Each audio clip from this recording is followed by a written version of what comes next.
Iniciamos aquí la parte correspondiente a Machine Learning y bueno, antes de nada vamos a introducir algunos conceptos que supongo que ya manejaréis. Bueno, conceptos generales, relativos a inteligencia artificial, a esto del aprendizaje automático, etcétera, pero bueno, nos puede venir bien a modo de repaso. Antes de nada, vamos a situar el Machine Learning en el contexto de lo que es la inteligencia artificial.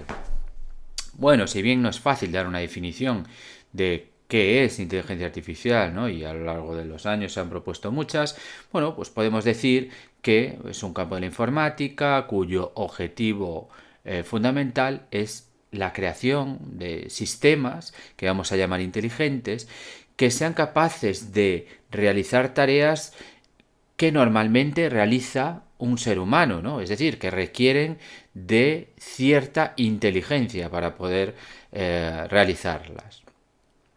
Eh, entonces el objetivo no es otro que imitar pues esas capacidades, esas habilidades cognitivas que tenemos nosotros los humanos para resolver determinadas tareas, ¿vale? Y de la forma más eficiente posible.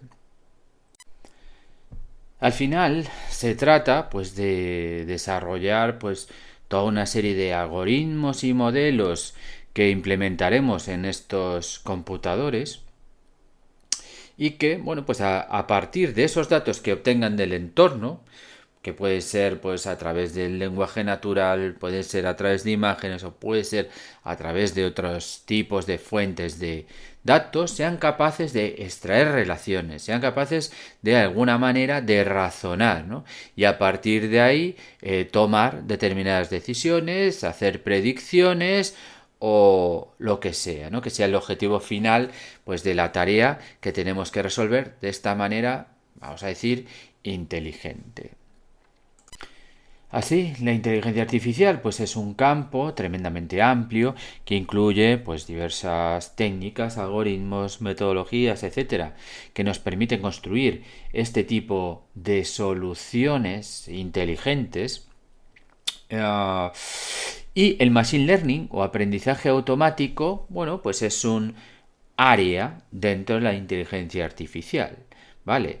Que engloba pues también una serie de técnicas o de algoritmos donde el objetivo es que la máquina o el sistema sea capaz de aprender por sí mismo a través de los datos, ¿no? Es decir, a diferencia de otros algoritmos como por ejemplo pues esa implementación que hicimos de Minimax para resolver, ¿vale? Ese árbol de decisión, ¿no? Pues en una partida de pues un juego de tablero donde nosotros implementamos toda esa lógica. En el Machine Learning, en cambio, lo que hacemos es construir un modelo que a partir de los datos que recibe y cuáles son esas supuestas salidas que tiene que generar, sea capaz él de construir la solución, ¿vale? Bien, y dentro de lo que es el Machine Learning hay pues también un subcampo que es el Deep Learning, ¿vale? Que hoy en día, bueno, pues es el que está marcando la tendencia en cuanto a la construcción de todas estas soluciones de inteligencia artificial, que se basa en el empleo de redes neuronales profundas. Bueno, pues vamos a adentrarnos un poco más en qué es esto del aprendizaje automático, ¿no? Del Machine Learning, y luego también veremos una pequeña introducción o unas breves pinceladas a qué es esto del Deep Learning. ¿Y a qué nos referimos entonces con esto de Machine Learning?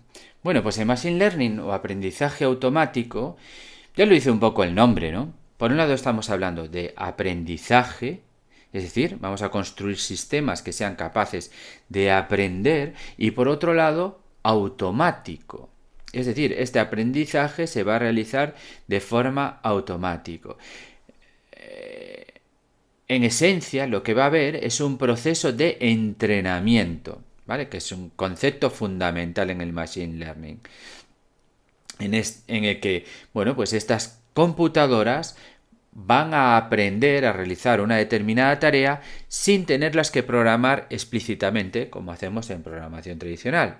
Es decir, Nosotros ahora no vamos a construir un programa compuesto por una serie de instrucciones o de pasos que tiene que ir ejecutando de forma secuencial nuestra computadora para alcanzar la solución a un determinado problema, sino que nosotros lo que vamos a hacer ahora es construir un determinado modelo con esta capacidad de aprender a partir de los datos. Entonces, durante un proceso de entrenamiento, le suministraremos un montón de información, ¿vale?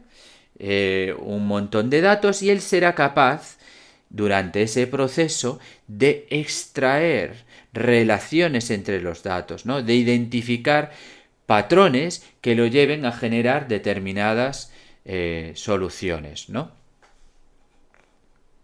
Por ejemplo, supongamos pues un sistema que es capaz de, a partir pues, de imágenes de tomografías computerizadas en las que aparecen tumores, pues decidir si son tumores cancerígenos o tumores benignos.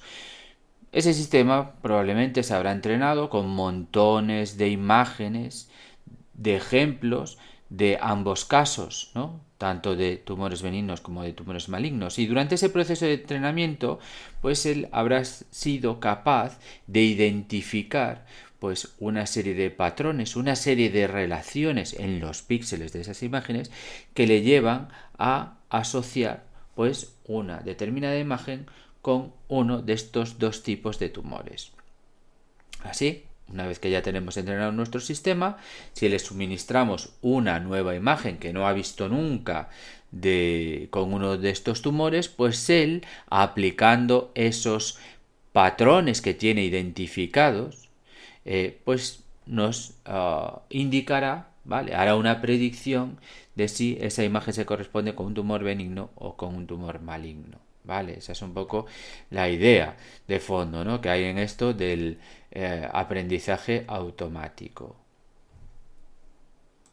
Volviendo a nuestra comparación entre el Machine Learning y la programación tradicional, si bien ambos son medios para crear estos sistemas que nos permiten resolver un determinado problema, son aproximaciones totalmente diferentes, ¿vale? Bueno, como ya sabemos, pues en esta programación tradicional básicamente nosotros construimos estas secuencias de pasos e instrucciones que tiene que ir ejecutando nuestro programa de forma secuencial, esto que llamamos programa, que, bueno, pues una vez implementado, a partir de esos datos de entrada, nos generará un determinado resultado. Ahora bien, construir estos programas para resolver determinados problemas muchas veces no es nada fácil o trivial, ¿no? Pensemos, por ejemplo, en el caso de crear un sistema capaz de diferenciar entre tumores benignos o malignos a partir de imágenes o, bueno, problemas más prosaicos, ¿no? Como el típico de diferenciar entre imágenes de perros y gatos, etcétera, ¿no? Que en el fondo sería pues algo muy similar. Pero claro, nosotros indicarle qué pasos debe ir ejecutando nuestro programa para diferenciar una imagen de otra, para encontrar esos patrones en las imágenes, pues no es nada sencillo. Sin embargo, los problemas de clasificación de imágenes son hoy fácilmente atacables, vamos a decir, desde la óptica del Machine Learning, ¿no? Y en concreto desde los sistemas basados en redes neuronales profundas, como luego veremos más adelante. Para encontrar los inicios del Machine Learning, pues tenemos que remontarnos a finales de los años 50, ¿no? Ahí, en un artículo de un investigador de IBM, Arthur Samuel, el artículo se titulaba Algunos estudios en aprendizaje automático usando el juego de las damas, aparece por primera vez el término Machine Learning. ¿Vale? Bueno, de hecho, Arthur Samuel pues, estaba muy interesado en esto de la inteligencia artificial, en su aplicación a la teoría de juegos, etc. Es más, en un artículo del año 62, Inteligencia artificial, una frontera de la automatización, del mismo investigador, pues nos habla acerca de la aplicación de la programación tradicional a problemas de inteligencia artificial, ¿no? Y nos dice, bueno, programar una computadora para tales cálculos, es decir, para problemas de inteligencia artificial, es en el mejor de los casos una tarea difícil y no debido a la complejidad de la computadora, sino por la necesidad de explicar cada pequeño paso del proceso con el más exasperante detalle. Y acaba diciendo, las computadoras, como te dirá cualquier programador, son idiotas gigantes, no cerebros gigantes. Bueno, como sabemos, al final, una computadora, pues solo es capaz de ejecutar pues un pequeño conjunto de instrucciones, ¿no? Esas instrucciones que normalmente tiene implementadas ahí en microcódigo, en su microprocesador, y que le permiten realizar tareas tremendamente sencillas, como pueden ser pues, algunas operaciones aritméticas como sumar, o hacer desplazamientos de bits, mover datos de una zona de memoria a otra o entre zonas de memoria y los registros, hacer, pues yo que sé, comparaciones, saltos, pero poco más, ¿no? Nosotros, cuando programamos, lógicamente, a día de hoy, salvo casos muy específicos, no lo hacemos en código máquina, no lo hacemos en un lenguaje de bajo nivel como el ensamblador, sino que utilizamos lenguajes de alto nivel. Pero al final no hacen más esas instrucciones que nosotros utilizamos, son pues un compendio, ¿vale?, de esas pequeñas microinstrucciones que es capaz de entender la computadora, ¿no?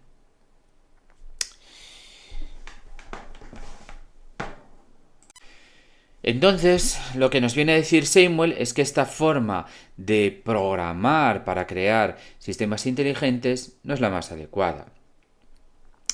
Y que pues deberíamos crear sistemas que fueran capaces de, a partir de una serie de ejemplos, encontrar él de forma automática cómo resolver el problema.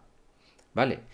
De hecho, en el mismo artículo, él indica que pues, la forma sería disponer de un medio automático para probar la efectividad de cualquier asignación del peso actual en términos de rendimiento, ¿vale? Es decir, tenemos ahí un sistema que tiene internamente unos pesos y tenemos un mecanismo que de forma automática nos permite determinar cuál es la efectividad de esa asignación de pesos, ¿no?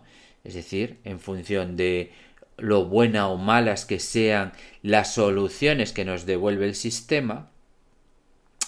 Y al mismo tiempo tendríamos que tener un mecanismo que nos permita alterar esos pesos de forma automática en función de esos resultados, ¿vale? De forma que se maximice el rendimiento.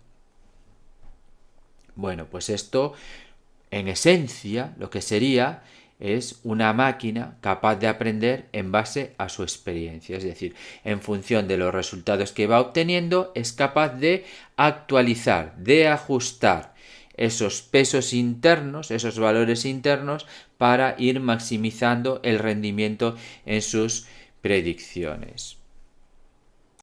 Básicamente Samuel aquí nos está describiendo un sistema de aprendizaje supervisado e está introduciendo toda una serie de conceptos fundamentales en lo que es el machine learning hoy en día, ¿vale? Conceptos como la idea de una asignación de pesos, el hecho de que cada asignación de pesos supone un determinado rendimiento, ¿vale? Es decir, vamos a obtener un resultado X en función de esos pesos, el requisito de que exista un medio automático para evaluar cuál es el rendimiento, ¿no?, de ese resultado que produce en un momento determinado nuestro sistema en base a los pesos que tenga en ese instante, y la necesidad de otro mecanismo que debemos automatizar que nos permita mejorar el rendimiento cambiando los pesos asignados. Es decir, que tenga que haber una retroalimentación del sistema de forma que en función de los resultados obtenidos nos permita ajustar esos pesos. Esto en esencia, ¿no?, como decíamos, pues es aprender de la experiencia, porque en función de los últimos resultados que vamos obteniendo vamos ajustando los pesos del modelo para generar las predicciones futuras, ¿no? Y entramos así en ese ciclo. Bueno, vamos a ir poco a poco metiéndonos en alguno de estos conceptos. En primer lugar, nos habla de esa asignación de pesos, ¿no? ¿Y qué son estos pesos? Bueno, pues los pesos no son más que una serie de variables que controlan la operativa del programa, ¿vale? Es decir, serán una serie de variables que en un momento determinado tendrán asignados una serie de valores y en función de esos valores generarán unos resultados determinados. Y cada vez que se cambien esos valores, los resultados que producirán serán diferentes. Bueno, esto es lo que hoy en día nosotros conocemos como parámetros del modelo, ¿vale? Así nuestro modelo, por un lado, recibirá unas entradas, ¿no?, esos datos que tendrá que procesar, y por otro lado habrá unos pesos, unos parámetros que tendrán unos valores determinados, ¿vale? Y ya digo, en función de el valor que tengan en un instante determinado esos parámetros, las salidas de nuestro modelo, los resultados, pues serán unos o serán otros, ¿vale? Y de hecho, durante el proceso de entrenamiento, lo que iremos será ajustando el valor de esos pesos para que los resultados sean los más óptimos posibles. Por otro lado, nos habla de la necesidad de que existan dos procesos o mecanismos automatizados. Uno que permita evaluar la efectividad o rendimiento de la asignación actual de pesos. Es decir, nosotros tenemos nuestro modelo, tenemos una asignación X de pesos, ¿no?, a esas variables, a esos parámetros, y recibiremos las entradas, los datos de entrada a nuestro sistema. Esos datos se procesarán en función del valor actual de esos pesos y obtendremos unos determinados resultados que tendremos que evaluar, ¿no? Tendremos que determinar lo bueno o malos que son los resultados que está produciendo nuestro modelo, ¿no? Esto es lo que hablamos de rendimiento.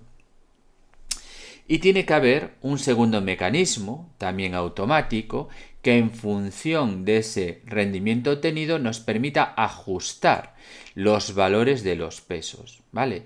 Entonces, lógicamente, con la idea de maximizar el rendimiento. Es decir, entonces una vez que nosotros modifiquemos esos pesos, volveremos a procesar esos datos de entrada y obtendremos nuevamente unos resultados que volveremos a analizar, ¿vale? Y dependiendo del resultado obtenido, pues ajustaremos nuevamente nuestros pesos, procesaremos otra vez esas entradas, etc. Lo que estamos describiendo aquí es un ciclo de aprendizaje, ¿vale?, en el que en sucesivas iteraciones procesamos esos datos de entrada y en función de los resultados obtenidos vamos ajustando el valor de los pesos, el valor de los parámetros para obtener los mejores resultados posibles, ¿no? Y finalizaremos ese proceso cuando veamos pues que el rendimiento ya se estanca, ¿no? Llega un momento donde pues ya no lo podemos mejorar.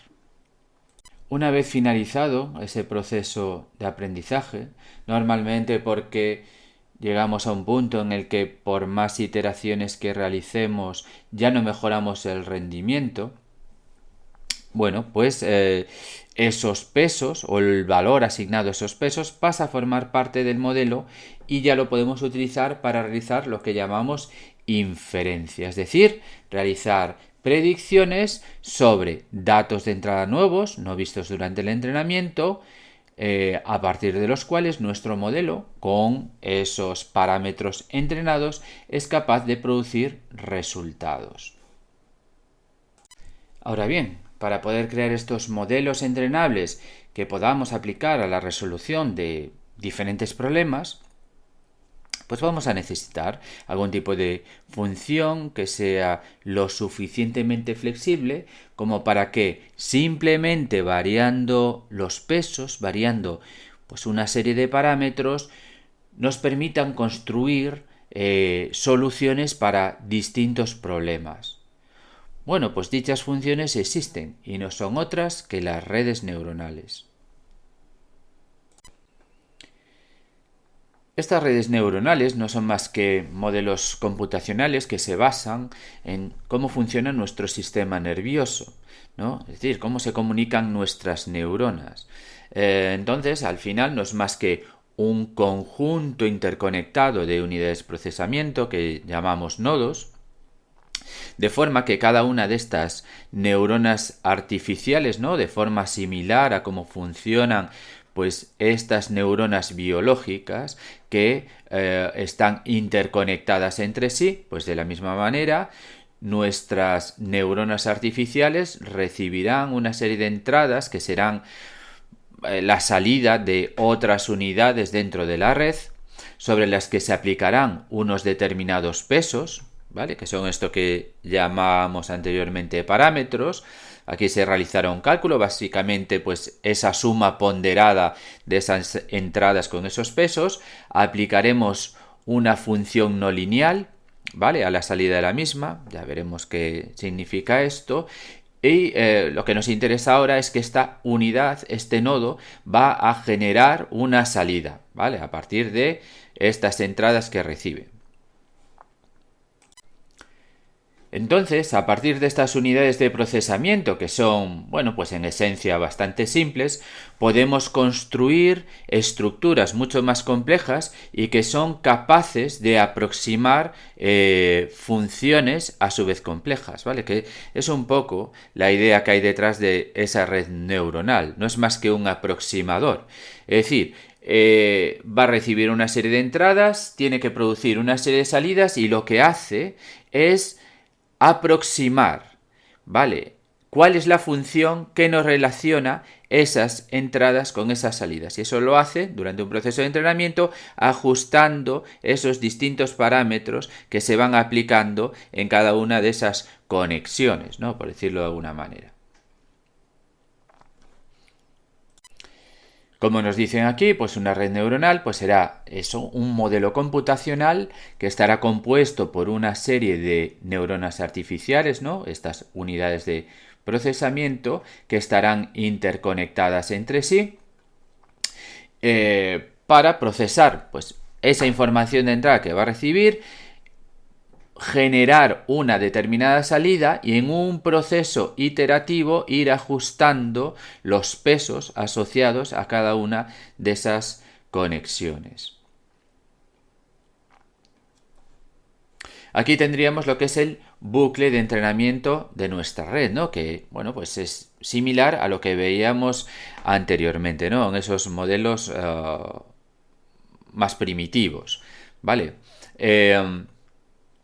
Pero bueno, nosotros tendremos ahora, o que será lo que diseñemos nosotros, ¿no?, nuestro modelo, esa arquitectura, esa forma de interconectar distintas unidades de procesamiento, distintos nodos, distintas neuronas, ¿no? Entonces, asociado a esa arquitectura, habrá una serie de parámetros que se ajustarán durante ese proceso de entrenamiento, recibiremos una serie de entradas, aplicando esos parámetros realizaremos una serie de predicciones y en función de cuáles sean los resultados esperados, ¿vale?, evidentemente aquí estamos hablando de un sistema de aprendizaje supervisado, donde estamos comparando las predicciones de nuestro modelo con unas etiquetas, unos valores esperados para esas entradas, pues podremos calcular con una función de pérdida cuál es la diferencia, cuál es el rendimiento de nuestro modelo en un instante determinado, ¿vale? Entonces, en función de esa pérdida, haremos un ajuste de esos parámetros, ¿no?, lo que llamamos optimización, y en este proceso iterativo, que se irá repitiendo una serie de veces, pues iremos ajustando, ¿no?, estos parámetros para que aplicados a esas entradas pues nos den mejores predicciones, ¿no? Que se vayan pareciendo cada vez más a esos valores esperados, ¿no? A esas etiquetas asociadas a esos datos de entrada. De este esquema para la producción de software de aprendizaje automático, que bueno, ya digo, es un caso particular, ¿no? Estamos hablando aquí de algoritmos de aprendizaje supervisado, ¿vale? Donde tenemos unas entradas y tenemos cuáles son las salidas esperadas que debe generar nuestro modelo para esas entradas, es decir, esas etiquetas. Pero bueno, como decía, se pueden derivar una serie de implicaciones, ¿no? Como, pues la primera es esta: si nosotros no tenemos esos datos de entrada y tenemos esas etiquetas asociadas, nuestro modelo no puede aprender, ¿vale? Es decir, aprende a partir de esos datos que nosotros le suministramos. Y además, solo es capaz de aprender las relaciones que existen entre esos datos de entrada y esas salidas, es decir, qué patrón existe ahí dentro. Por tanto, una vez esté entrenado, nuestro modelo lo que va a hacer son predicciones, es decir, a partir de un nuevo dato que no haya visto durante el entrenamiento, pues él, en base a ese patrón aprendido, será capaz de generar una determinada predicción que será más o menos acertada en función pues del entrenamiento que hayamos hecho de ese modelo.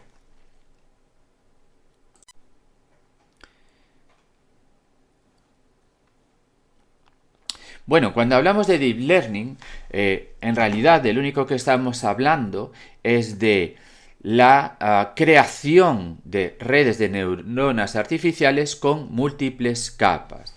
¿De acuerdo? Como vemos aquí, ¿no? Aquí tenemos pues una red neuronal donde pues definimos pues, una serie de capas, una capa que está asociada a la entrada, a cuáles son esas features, esas características de los datos de entrada, ¿vale? Y luego pues tendremos una serie de capas que denominamos ocultas de, bueno, unidades de procesamiento, de neuronas, que estarán interconectadas entre sí. Pueden estar de distinta manera, ¿no? Totalmente conectadas o no.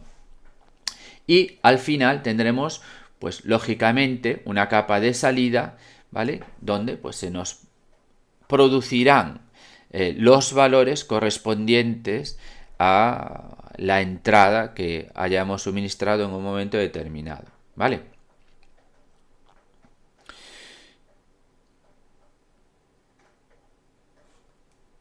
Es decir, cuando nosotros hablamos de Deep Learning, en realidad a lo único que nos estamos refiriendo pues son a arquitecturas, ¿no? A modelos de redes neuronales donde hay numerosas capas ocultas, ¿no? De ahí, por eso hablamos de esa profundidad de la red, ¿no? Y de ahí ese nombre de Deep Learning, ¿vale? O aprendizaje profundo.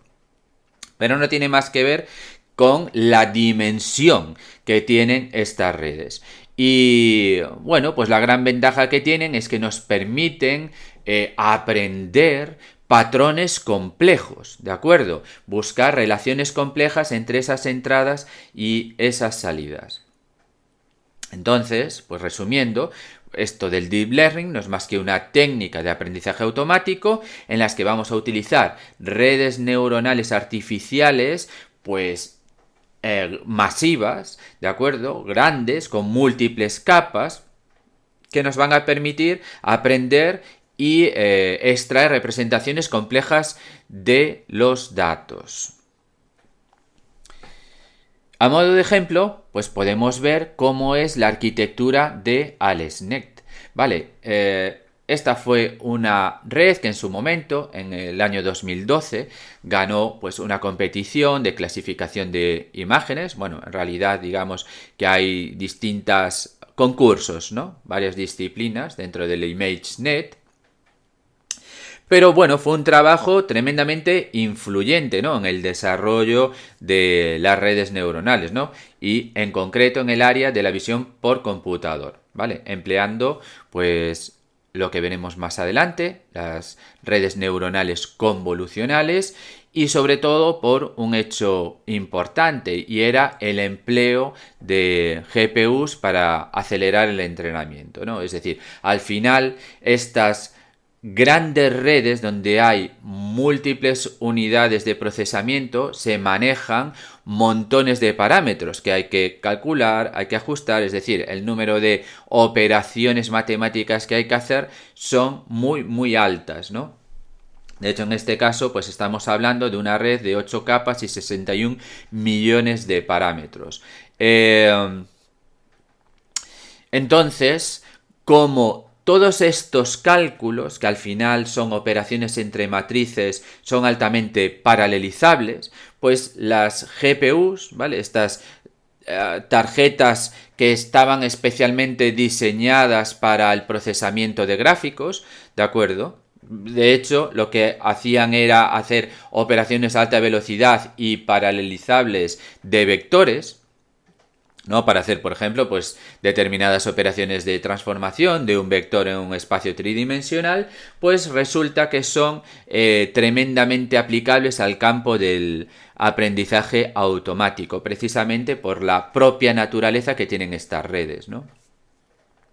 Entonces, bueno, a partir de este momento, trabajos como el de AlexNet, pues suponen, digamos, un cambio de paradigma, vamos a decirlo así, ¿no? Entonces, como vemos aquí, esta red está formada por una serie de capas, en concreto 8 capas, donde pues las primeras realizaban pues una serie de operaciones de convolución, ¿vale? De filtrado, ya veremos qué es esto, ¿no? Y de reducción de dimensionalidad, para finalmente atravesar estas dos capas ocultas de aquí, cada una de ellas de 4096 unidades y totalmente conectadas entre sí, y finalmente en una capa de salida de 1000 unidades generar la etiqueta correspondiente, es decir, predecir en una imagen de entrada cuál entre 1000 distintas posibilidades u objetos, ¿no? Pues clasificar entre ellas, ¿no? Pues si es un perro, un gato, un caballo, una persona, un coche o lo que sea, ¿no? ¿Vale? Dependiendo, bueno, el tipo de aplicación al que se usara, ¿no? Bueno, estas redes profundas, ¿no? Se utilizan mucho hoy en día y se utilizan en diferentes áreas, ¿no? Las estamos utilizando en procesado de lenguaje natural, ¿no? Como vemos, pues, en pues, estas redes masivas, como puede ser la de GPT o BARD o Llama o alguna otra, ¿vale? Se utilizan, como acabamos de ver ahora en ese ejemplo, para visión computerizada, ¿no? Análisis de imágenes, reconocimiento facial, se están utilizando en conducción autónoma, etcétera, un montón de campos, ¿no? Medicina, biología, etcétera, etcétera, etcétera, ¿no?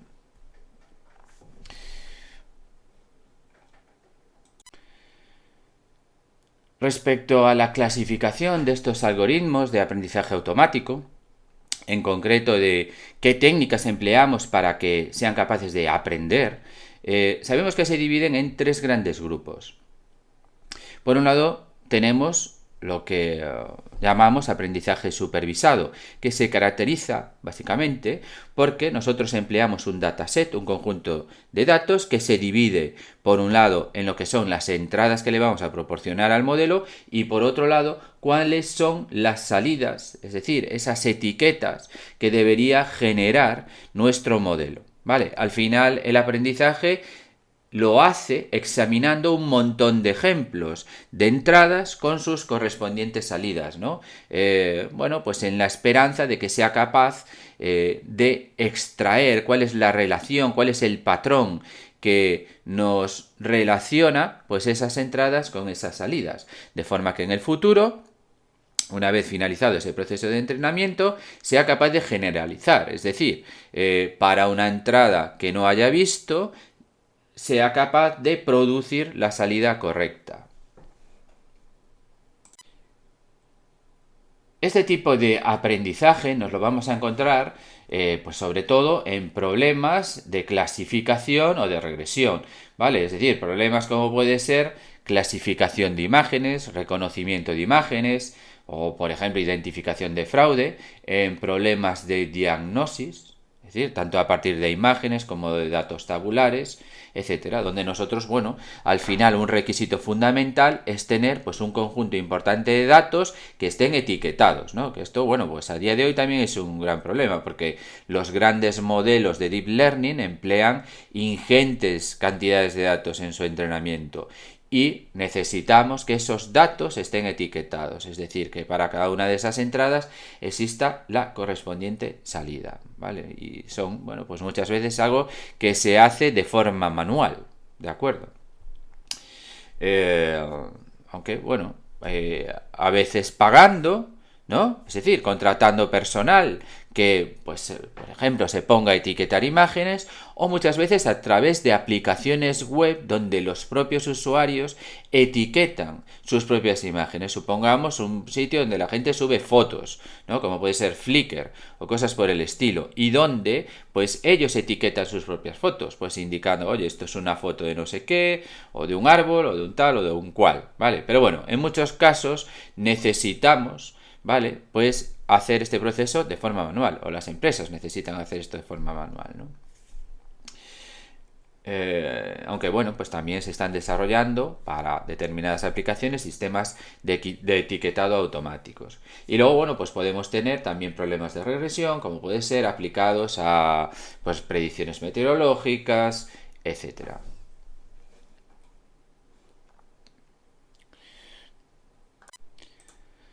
Por el contrario, en el aprendizaje no supervisado, nosotros no le vamos a proporcionar al sistema esas etiquetas, ¿no? Esas salidas asociadas a esos datos de entrada. Simplemente le vamos a dar ese dataset, ese conjunto de datos, esperando que el propio sistema sea capaz de extraer cuál es ese patrón o relación existente dentro de los propios datos, ¿no? Este tipo de algoritmos se emplean sobre todo en dos grandes áreas, ¿no? Por un lado, en problemas de clustering, es decir, de agrupamiento, donde nosotros tratamos de crear pues grupos, ¿no? Dentro de esos datos. Por ejemplo, problemas típicos son los de segmentación de clientes, ¿vale? Supongamos pues una web de un sitio de venta online de todo tipo de productos, estilo Amazon o lo que sea, que en función de las compras que van haciendo cada uno de esos clientes sea capaz de agruparlos en base pues a algún tipo de clasificación, categoría, etcétera. O lo mismo los sistemas de recomendación de las plataformas de streaming de vídeo.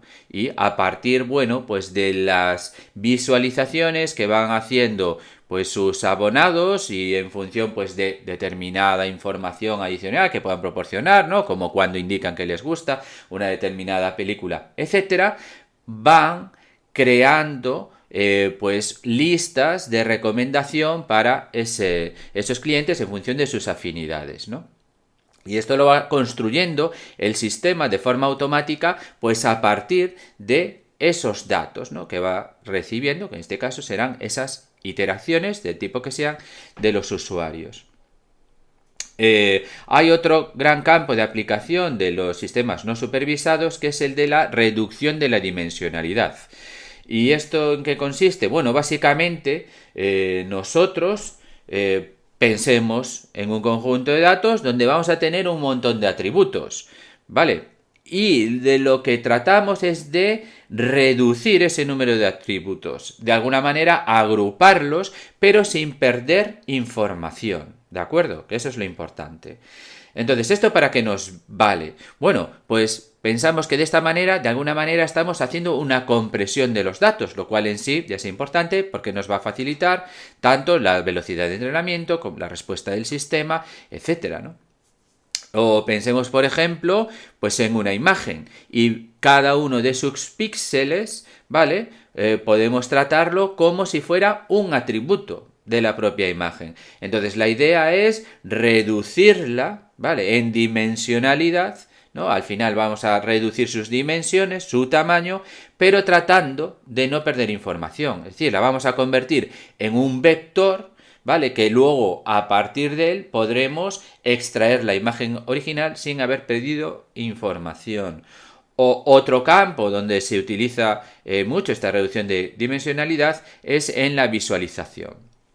Es decir, nosotros pues tendremos un dataset, un conjunto de datos, ¿no? Como decimos, con múltiples atributos, con lo cual no es fácil representar cuáles son las relaciones entre esos atributos, ya que tenemos que crear gráficos o bien bidimensionales o bien tridimensionales. Entonces, si de alguna manera conseguimos agrupar todos esos atributos o los atributos más relevantes en un par de ellos o en 3 de estos atributos, ¿vale? Pues podemos crear visualizaciones que nos faciliten la interpretación del conjunto de datos, ¿de acuerdo?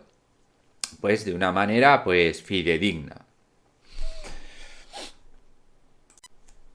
Y por último tenemos lo que son los algoritmos de aprendizaje por refuerzo, donde la idea fundamental, ¿no? La idea de base que hay en este tipo de algoritmos es el aprendizaje de un agente, ¿no? Aquí a nuestro modelo le vamos a llamar agente, dentro de un entorno con el que puede interactuar y va aprendiendo en base a pues, los refuerzos positivos o negativos que reciba de la interacción con ese entorno, es decir, de las recompensas que obtenga, ¿no?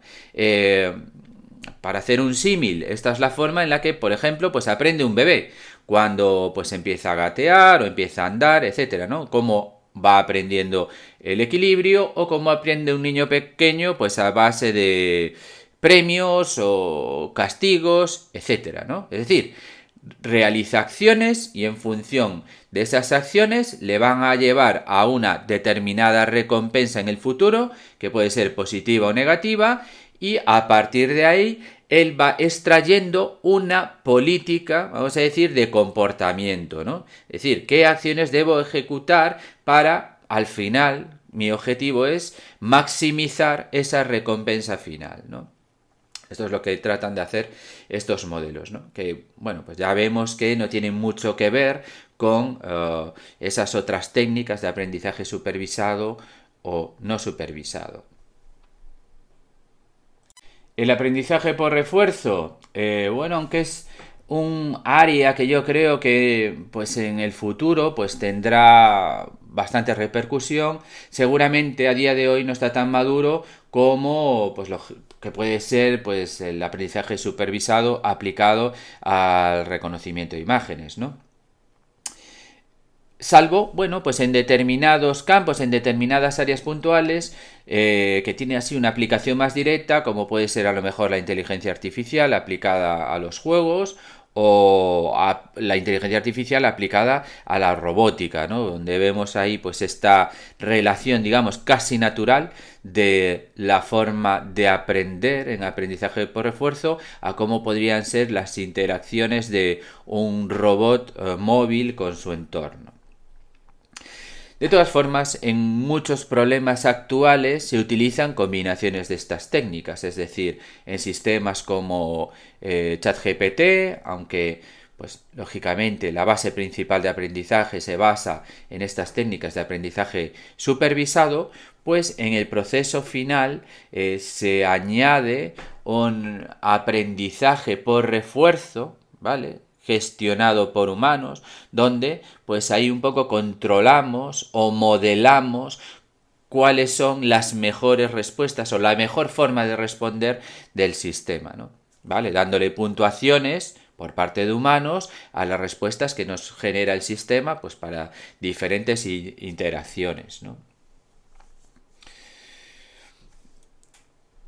Bueno, pues esto en principio sería un poco, ¿no?, así a grandes rasgos, los grupos principales, ¿no?, de algoritmos de aprendizaje automático. Bien, para finalizar, ¿qué es lo que ha pasado en los últimos años, ¿no?, en las últimas décadas, para que haya esta explosión en el uso de las redes neuronales profundas, ¿no?, del deep learning? Cuando pues al final seguimos empleando muchas de las técnicas que se utilizaban o ya se conocían a principios de los 90, ¿no? Como por ejemplo pues las redes convolucionales aplicadas a problemas de visión computerizada o tratamiento de imágenes, o redes recurrentes utilizando celdas LSTM en problemas de series temporales, etcétera, ¿no? Entonces, ¿qué es lo que ha pasado últimamente, ¿no? Para que, sobre todo a partir del año 2012, pues haya esta explosión brutal, ¿no? En el uso del Deep Learning.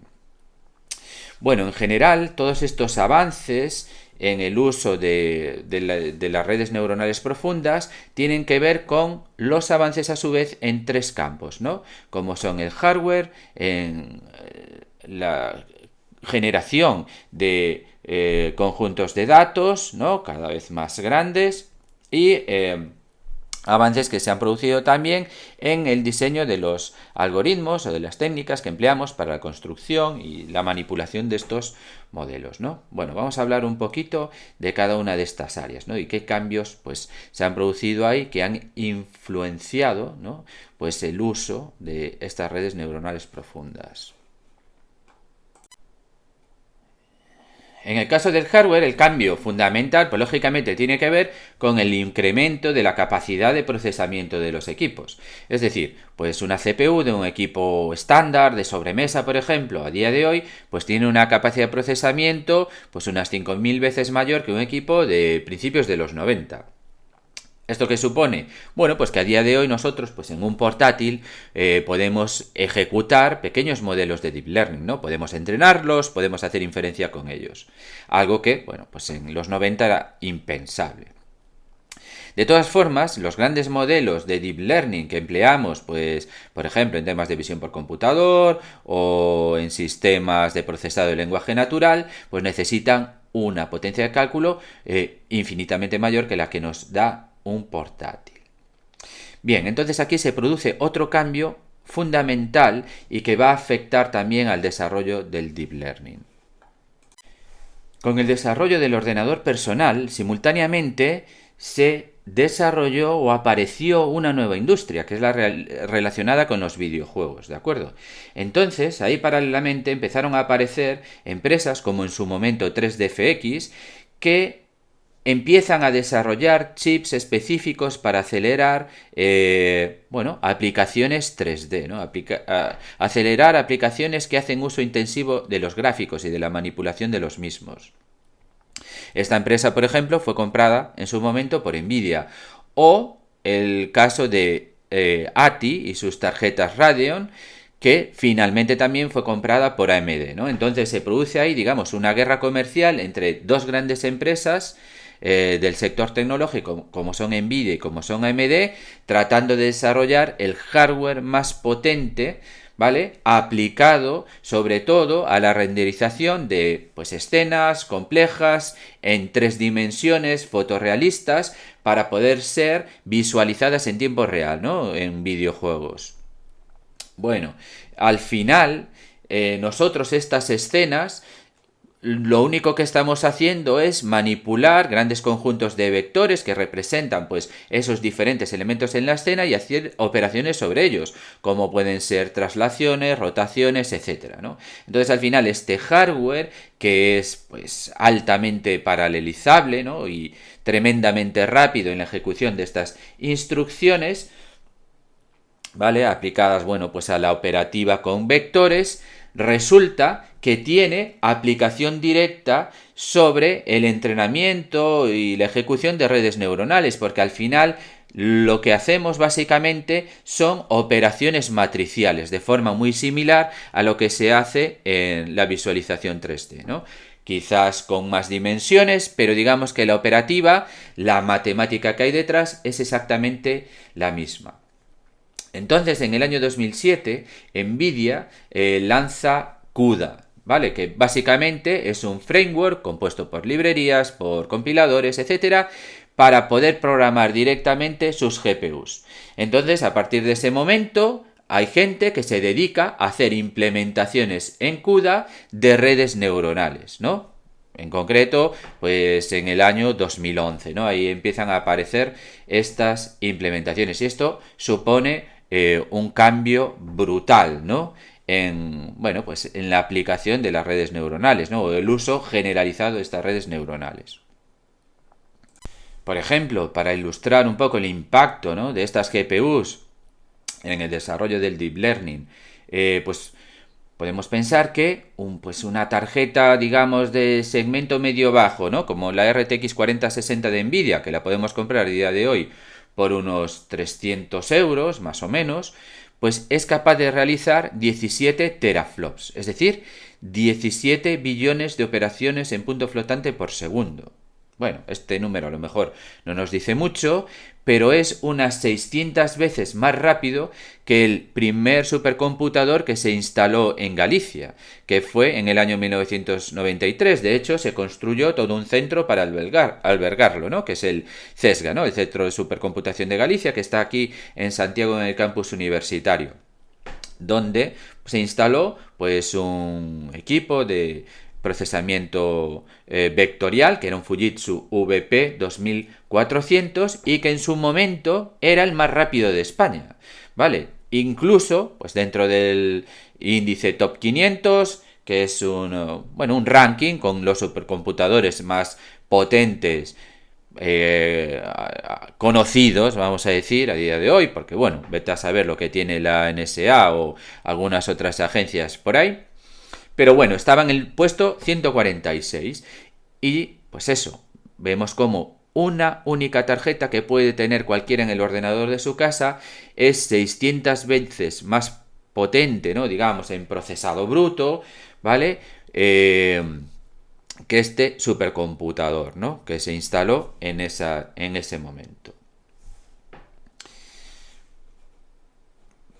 Hoy, pues otras tarjetas, otras GPUs, como puede ser esta RTX Titan, ¿vale?, que aquí, bueno, ya hablamos de pues equipos, ¿no?, tarjetas gráficas que pueden costar, pues yo que sé, 2.000 o 3.000 euros, pero bueno, que en un pequeño equipo de laboratorio, digamos, de investigación, en un departamento de investigación, etcétera, pues es asequible, ¿vale?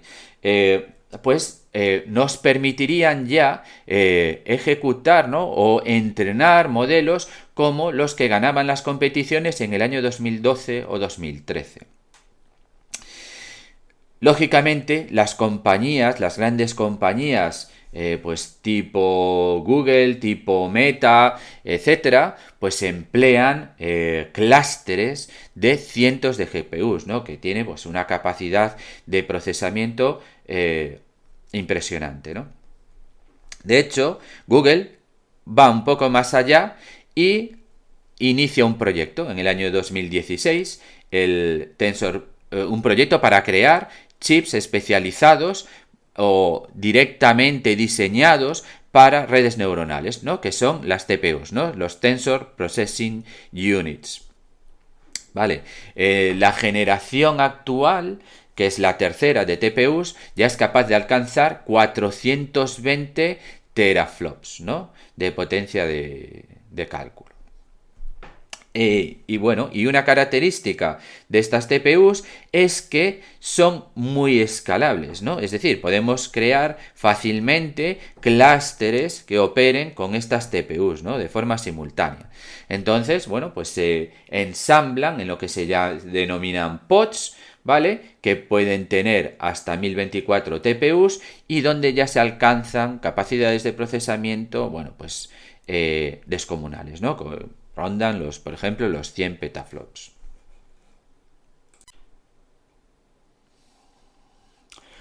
Otro de los campos que tiene un gran impacto en el desarrollo del Deep Learning es el de los datos. De hecho, bueno, pues si tal como se dice hoy en día, la inteligencia artificial es la nueva revolución industrial, ¿no? Pues siguiendo un poco este símil, si el Deep Learning fuera esas motores o esas máquinas de vapor de esa revolución del siglo XVIII, pues los datos serían el carbón, sin el cual pues no funcionarían estas máquinas. Entonces, nosotros para poder entrenar estos grandes modelos, al final vamos a necesitar grandes cantidades de datos, ¿no?, volúmenes inmensos de datos. Y aquí pues se produce otra revolución, ¿vale?, fundamental para poder construir estos grandes datasets, y que no es otro que la explosión de Internet. Entonces, así como, bueno, pues también en los últimos años se incrementó pues la capacidad de almacenamiento, ¿no?, pues de forma exponencial, siguiendo la ley de Moore, sin duda, esa explosión, esa extensión de Internet a todos los ámbitos de la vida hace que pues las empresas puedan hacer estas grandes colecciones de datos, ¿no?, hacer estas grandes recolecciones de datos, pues de imágenes o de vídeo o relacionadas con el lenguaje natural, ¿no?, sin las cuales, pues eso, no podríamos entrenar estos grandes modelos, ¿no? Entonces, pues por ejemplo, tenemos fuentes ahí como Wikipedia, construidas pues por miles de personas a lo largo del mundo, que facilita pues la creación de un dataset, ¿no? Tenemos al final ahí todo un conjunto de datos que podamos aplicar al entrenamiento de sistemas de procesado del lenguaje natural, ¿vale? O así como YouTube, pues al final tenemos ahí un montón de vídeos creados por gente de distintas localizaciones a lo largo del mundo y del que se aprovecha Google. O, pues yo que sé, Flickr, donde tenemos ahí millones de imágenes que sube la gente, ¿no?, fotografías y que están etiquetadas, ¿de acuerdo?, indicando qué es lo que aparece en cada foto, etcétera, ¿no? Entonces, bueno, pues ahí, por un lado teníamos una necesidad fundamental para entrenar estos modelos, que es cantidades inmensas de datos, y dependiendo del algoritmo que estamos utilizando, por ejemplo, pues de aprendizaje supervisado, que es lo que más se utiliza, necesitamos que esos datos estén etiquetados, y todo esto, pues mira, resulta que tenemos a Internet, y en muchos casos, pues eso nos va a facilitar la construcción ya de estos datasets, ¿vale? O el poder, obtener un montón de información. Y por último, bueno, pues los avances en los algoritmos. Aquí, bueno, pues hay que hacer una puntualización, dado que el deep learning es algo sobre todo que avanza por experimentación, ¿no? No es un campo, digamos, teórico, aunque bueno, pues existen investigaciones que pueden tener pues una vertiente más teórica. En general, todo el avance que se ha producido a lo largo de los últimos años tiene que ver con la experimentación, ¿vale? Es decir, con la implementación pues de nuevos algoritmos, la creación de nuevos modelos, analizando los resultados que producen, etcétera, y bueno, pues evolucionándolos, trabajando sobre ellos. Entonces, lógicamente, para poder implementar y usar estos modelos, pues necesitábamos esos avances en hardware y necesitábamos pues esas recolecciones masivas de datos, ¿no? Entonces, bueno, pues hasta principios de los años 2000, hasta un poco llegar a este siglo, pues era imposible entrenar redes profundas de más de una o dos capas, ¿no? Principalmente porque la forma de actualizar los pesos que se hace pues con algoritmos de backpropagation, es decir, nosotros cuando veíamos ahí nuestro ciclo de entrenamiento supervisado, ¿vale?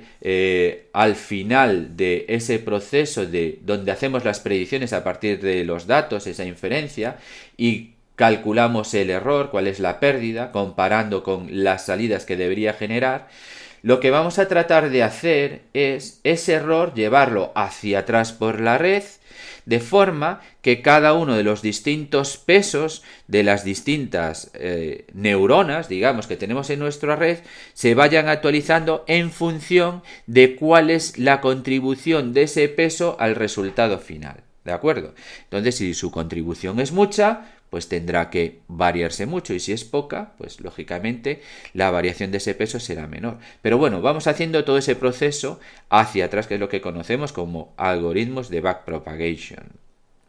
Y esto básicamente se hace gracias a la derivación, ¿no? Derivadas parciales de esas funciones de pérdida respecto a los distintos parámetros. Bueno, el problema es que cuando tenemos redes con muchas unidades, con muchas capas, durante todo ese proceso hacia atrás, donde vamos derivando, ¿no?, de una capa a la siguiente, pues se van produciendo un fenómeno que es lo que llamamos desvanecimiento del gradiente. Es decir, llega un momento que cuando vamos llegando de las capas finales hacia atrás a las capas iniciales, vamos perdiendo, digamos, la capacidad de saber cuál es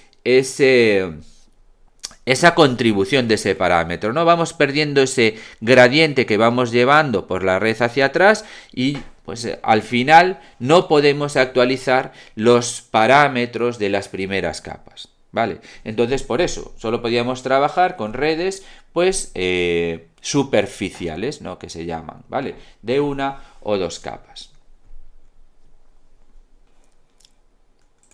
Entonces, partiendo de esta premisa de, bueno, pues que tenemos grandes conjuntos de datos con los que podemos entrenar y que tenemos hardware muy potente y altamente escalable, ¿no? Podemos construir pues nuestras redes, nuestros clústeres de TPUs que nos permiten entrenar estas redes neuronales que a su vez por su naturaleza matemática, vamos a decir, pues son también muy escalables y muy paralelizables.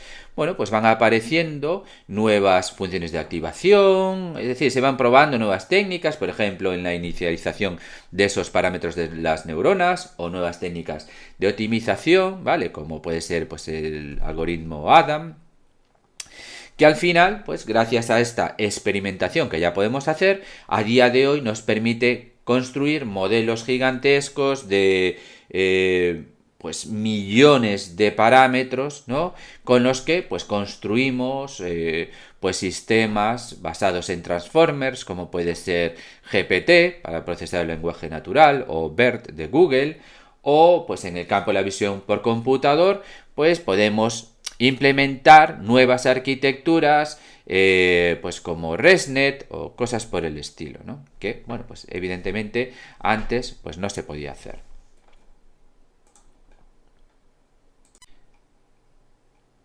Vamos a destacar un último factor, bueno, pues que también tiene su relevancia, su impacto en el despegue del Deep Learning, y no es otro que la generalización del acceso a las distintas herramientas, las distintas librerías que utilizamos en este sector, ¿no? Si bien al principio la construcción de estas primeras soluciones de Deep Learning, sobre todo pues en el ámbito académico, se necesitaba pues un conocimiento pues más o menos avanzado de lenguajes como C++, y luego para aprovecharse de esas capacidades de procesamiento de GPUs de Nvidia pues necesitábamos conocimientos de CUDA. Hoy todo esto ya no es necesario, ¿no? Es decir, con unos conocimientos más o menos básicos de Python y el uso de determinadas librerías de alto nivel, como puede ser Keras, ¿no? Junto con otras librerías como PyTorch, etcétera, pues nos permiten construir, ¿no? Al final ensamblar estos modelos, ¿no? Es un poco como si pues trabajáramos con piezas de Lego, ¿no? Un poco ensamblando nuestro modelo de Deep Learning, y lo podemos hacer de una forma pues más o menos sencilla. Y al mismo tiempo, pues aprovecharnos de forma totalmente transparente para el usuario de esas capacidades de procesamiento que nos dan esas GPUs y esas TPUs.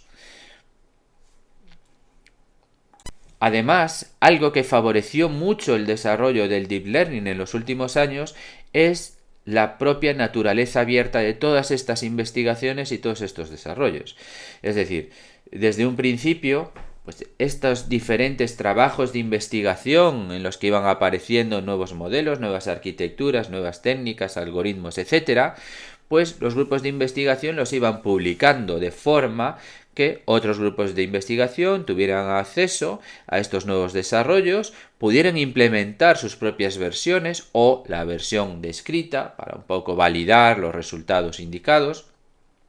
Y también esto supuso pues nuevos avances, ¿no? Ya que, bueno, pues suponía el poder desarrollar mejoras sobre los trabajos de otros. Quizás esto se va perdiendo, ¿no? Un poco con el tiempo. Y sobre todo con pues esa dimensión económica que van adquiriendo todas estas herramientas que se van construyendo. Es decir, pues empresas como OpenAI, pues a día de hoy, pues también pueden publicar información acerca de sus nuevos modelos GPT, pero se limita mucho el acceso ya a lo que son pues sus innovaciones en cuanto a las arquitecturas o forma de entrenar o lo que sea, ¿no? Que hacen que pues vaya avanzando su propio desarrollo, básicamente tratando de limitar el acceso de la competencia a esa información. Bueno, aún así existe una comunidad open source muy grande en este sector. Tenemos plataformas como puede ser Hugging Face, que nos permite el acceso, bueno, pues a todo tipo de modelos e implementaciones de esos modelos, así como datasets y aplicaciones creadas a partir de esos modelos, etcétera, que al final lo que hacen pues es promover tanto el aprendizaje como la colaboración en nuevos desarrollos, ¿de acuerdo? Incluso desde determinadas compañías, como puede ser Meta, pues van liberando todos los desarrollos que van haciendo, por lo menos de momento, ¿no? Ya veremos qué pasa en el futuro.